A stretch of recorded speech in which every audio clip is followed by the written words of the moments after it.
Hoy en la conferencia matutina 25 de noviembre, que es Día Internacional de la No Violencia contra las Mujeres, fue uno de los temas que destacó el presidente de la República, así como la secretaria de Gobernación. Dentro de los planteamientos que hizo la secretaria de Gobernación, pues es una definición muy clara del gobierno de la 4T en contra de los feminicidios, a favor de la equidad de género y lógicamente del feminismo, evidentemente.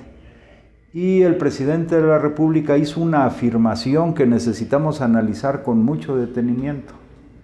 Él planteó que los feminicidios son uno de los frutos podridos de la política neoliberal. Esto hay que verlo más en profundidad. El feminicidio es un fruto prohibido del neoliberalismo. Pero, ¿qué es el neoliberalismo? Bueno, el neoliberalismo es una forma de expresión del capitalismo. Hay que recordar que el capitalismo tiene su fase superior, que en 1914 Lenin escribió un libro que se titula Imperialismo, fase superior del capitalismo. Luego, el imperialismo es cuando ya surgen las grandes empresas transnacionales, los grandes monopolios, cuando ya se exporta hacia los países en desarrollo capital, se van generando de manera más intensa la deuda y la subordinación de los países en vías de desarrollo a los intereses del gran capital. Otra forma que adquirió el capitalismo en su fase superior imperialista, una forma que adquirió importante fue el fascismo, donde las grandes empresas alemanas transnacionales armaron a Hitler, al gobierno de Hitler, y desarrollaron una política de exterminio, de genocidio contra pueblos enteros. Nada más 6 millones de judíos murieron en sus campos de concentración. Murieron más de 20 millones de soviéticos en esa guerra que desató el fascismo alemán, el militarismo japonés y el nazismo italiano. Entonces, lo peor de lo peor, periodo capitalista en su fase imperialista, fueron tanto la Primera como la Segunda Guerra Mundial, donde murieron millones y millones de seres humanos. Pero el periodo o la fase que estamos viviendo hoy del sistema capitalista en su fase imperialista es el periodo neoliberal. Ahora, en este periodo neoliberal, hasta hoy no se ha caracterizado, por ejemplo, con las grandes guerras Primera y Segunda que se desató por el imperialismo, por el reparto del mundo. No hasta hoy, pero lo que sí se ha hecho es, a través de la presión económica, es sustraer enormes riquezas de todos los pueblos en desarrollo, sobreexplotar a la clase obrera de sus propios países imperialistas y concentrar una riqueza muy grande en unas pocas manos y extender por todo el mundo miseria, angustia y desesperación para los pueblos. Por eso es real y muy claro lo que dice el presidente. El feminicidio es un fruto podrido del neoliberalismo, del modelo neoliberal. Aquí se agudizó no solamente el feminicidio, sino también el tráfico de mujeres, el tráfico de órganos en los niños, etc. Todo porque en este periodo se agudiza más la concepción de la mujer como un instrumento o un medio para enriquecer más todavía a estos sectores. Y entonces quiere decir que se ve a la mujer como un instrumento también de riqueza, de obtener recursos a través de la prostitución o a través de la venta de productos. O sea, se desvirtúa el papel y la esencia humana de la mujer. Pero también lo podemos ver desde el punto de vista histórico. Hoy en la mañana la secretaria de Gobernación decía que se ha desarrollado una cultura patriarcal, o sea, donde el hombre tiene preeminencia sobre la mujer. Pero históricamente, si nos vamos al periodo, por ejemplo, donde no existían la lucha de clases, al periodo de lo que se ha llamado el comunismo primitivo, Allí hubo una etapa de la humanidad donde la mujer se valoró suficientemente, que fue el periodo también del matriarcado. O sea, por la función social que la mujer cumple, sobre todo en la familia o en el núcleo familiar de aquellos tiempos, que era la educación de los niños, el cuidado de los niños y el papel relevante que se respetaba mucho de la mujer. Pero cuando la sociedad se divide en clases sociales, es decir, cuando surge el esclavismo, cuando unos hombres son hasta dueños de la vida de otros hombres, entonces la mujer empieza a tomar un papel secundario, porque la mujer ya no tenía derecho de herencia, de heredar, ya no tenía posesiones, era el hombre. Pero eso surge, o sea, estas posiciones machistas que se han practicado pues, por más de 2000 años en los distintos países del planeta, surge precisamente cuando hay una división en clases sociales. Esto lo explica muy bien Federico Engels. Les recomendamos un libro que se llama El origen de la familia, como la conocemos hoy, el origen de la familia, la propiedad privada y el Estado. En ese momento la mujer prácticamente queda en un papel muy pero muy secundario. Hay que recordar, por ejemplo, en Grecia que hubo una matemática muy destacada, Hipatia, que fue asesinada a pedradas. ¿Por qué? Porque pues, era mujer. O hay que recordar a Sor Juana Inés de la Cruz, que no podían estudiar las mujeres, no podían ir a las universidades, se tuvo que disfrazar de hombre. Y así podríamos muchos ejemplos. Pero entonces quiere decir que el trato desigual a las mujeres se gesta sobre todo en el periodo donde surgen las clases sociales. Y la mujer efectivamente sufre doble o triple explotación. ¿Cuál es el remedio para acabar con esto? Bueno, la mujer se vio minimizada en el periodo del esclavismo. La mujer se vio minimizada en el periodo feudal. La mujer se ha visto minimizada en el periodo capitalista. Han adquirido algunos derechos, sobre todo el derecho al sufragio, por ejemplo, que en México fue hasta la década de los 50, o el derecho a ser tratadas igual en los empleos, o sea, a trabajo igual, salario igual, que antes tampoco eso se respetaba. La mujer tenía menos prestaciones sociales y menor salario. Hoy hay algunas conquistas que se han avanzado, pero es a lo largo de una lucha muy fuerte. ¿Cómo se puede acabar con la raíz de esta desigualdad entre los hombres y las mujeres? Pues cambiando el sistema. Porque en los sistemas donde se acaba con la explotación del hombre por el hombre, es donde la mujer ha alcanzado mejores condiciones de desarrollo material y espiritual. Pero entonces el tema es ir a la raíz del problema, ir a la esencia y no a la apariencia. Entonces cambiar, como dice el presidente de la República, si el feminicidio es un fruto prohibido del neoliberalismo, entonces veamos qué hubo antes del neoliberalismo, aún en el propio sistema capitalista. Bueno, en el periodo, por ejemplo, de las doctrinas de Keynes, donde el Estado norteamericano intervenía para moderar la explotación hacia los trabajadores norteamericanos, ahí hubo una intervención del Estado para crear fuentes de empleo, pero no en el sentido de beneficiar por sí mismo a los trabajadores, sino más bien de modular la explotación de ellos para que no pudieran generar transformaciones o revoluciones sociales o socialistas como las que en ese tiempo ya se conocía en la Unión de Repúblicas Socialistas Soviéticas. Pero de todas maneras, aún con esa mentalidad, sí hubo pues prestaciones de los trabajadores, mejores condiciones de vida, etc.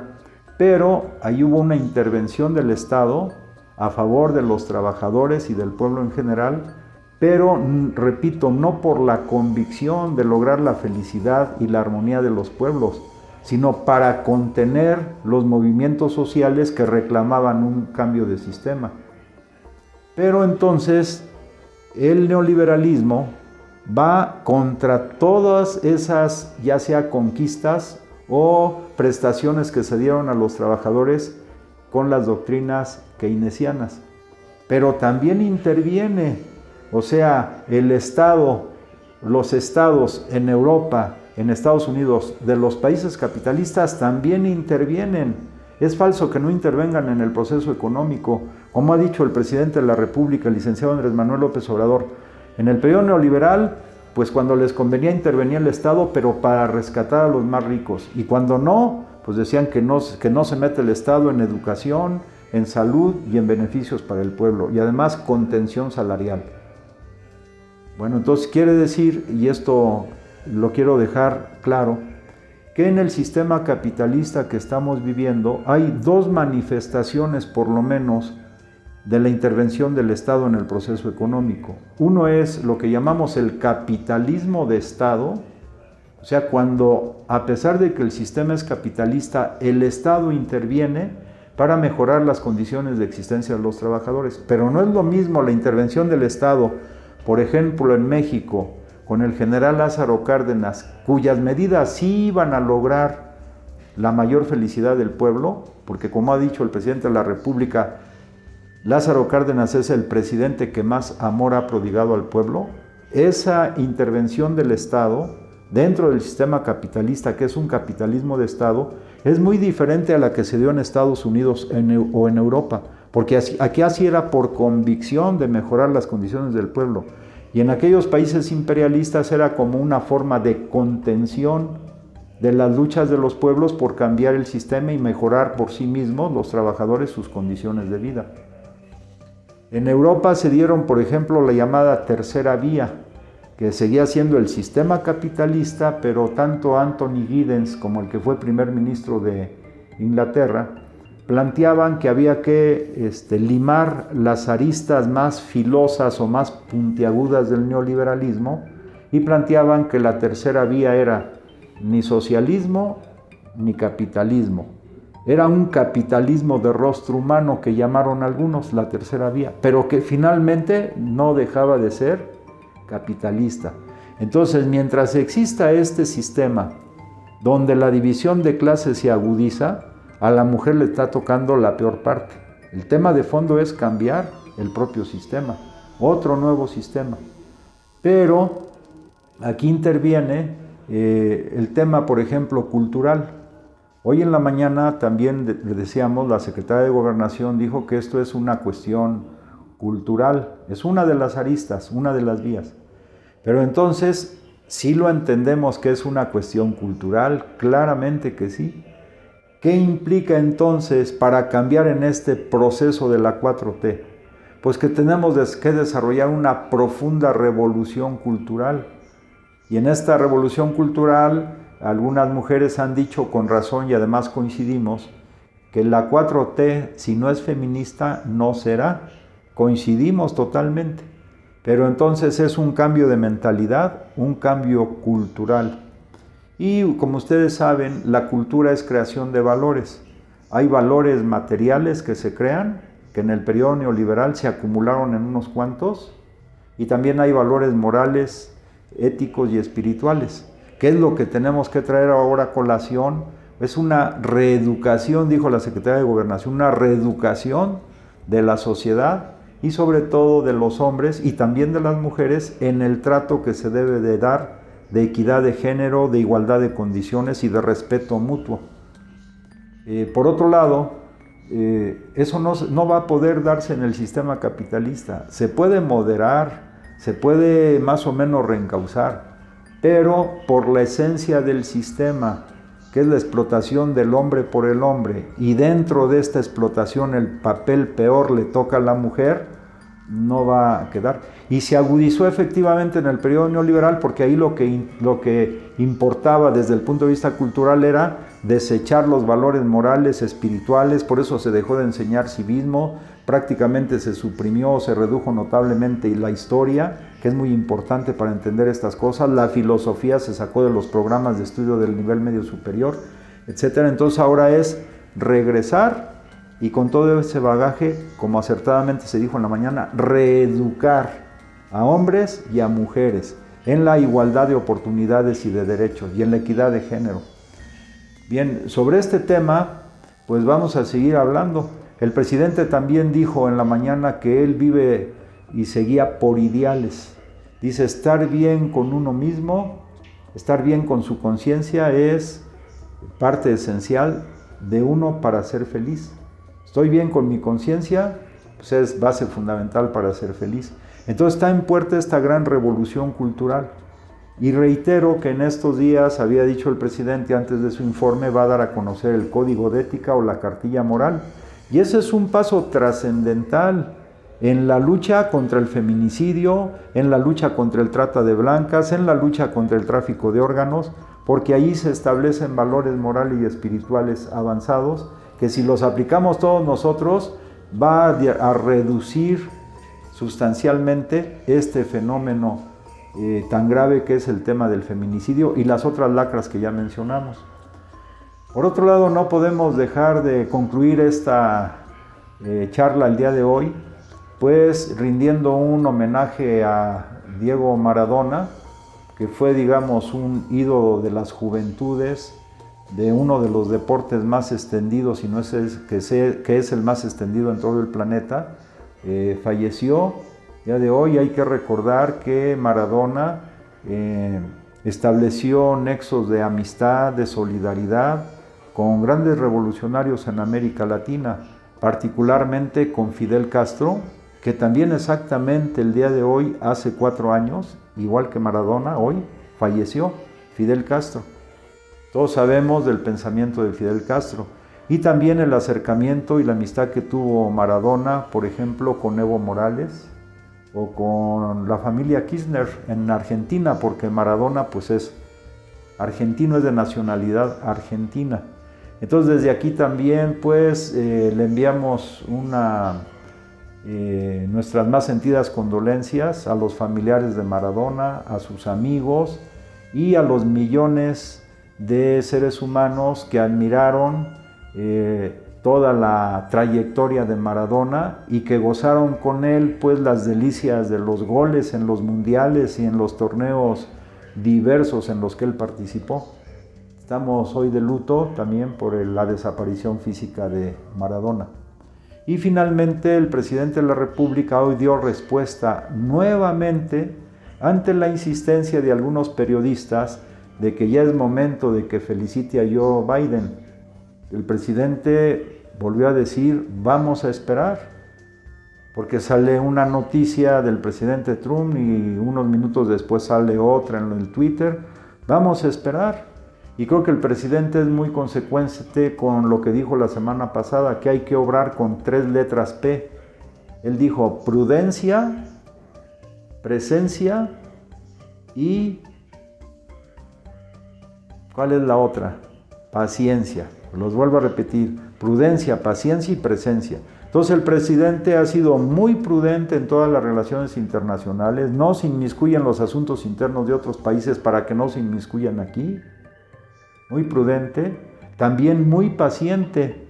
En Estados Unidos como en México, los procesos electorales tienen precisamente un calendario, y hasta que se desahogue ese calendario y formalmente las autoridades competentes en Estados Unidos pronuncien su veredicto, pues tenemos que esperar. Y la otra es presencia. Es decir, el presidente no ignora este tema, no lo elude en las conferencias de prensa, pero da con toda objetividad su opinión y no se subordina a lo que puedan decir otros mandatarios o a lo que puedan haber hecho ya otros mandatarios, sino que de manera muy firme, muy clara y soberana expresa una opinión centrada, basada en la ley y en el respeto a los procesos de otros países, para que no se metan con nosotros. Pues muy bien, si te gusta lo que comentamos aquí, te pedimos que te comuniques con nosotros a través de las redes que aparecen en la pantalla. También agradecemos muchísimo los comentarios de todos ustedes que hemos recibido, los colaboradores que ya están inscritos con nosotros, les enviamos un abrazo, un agradecimiento grande y también les pedimos que se suscriban al canal de YouTube. Pues que tengan muy buen día. Hasta mañana.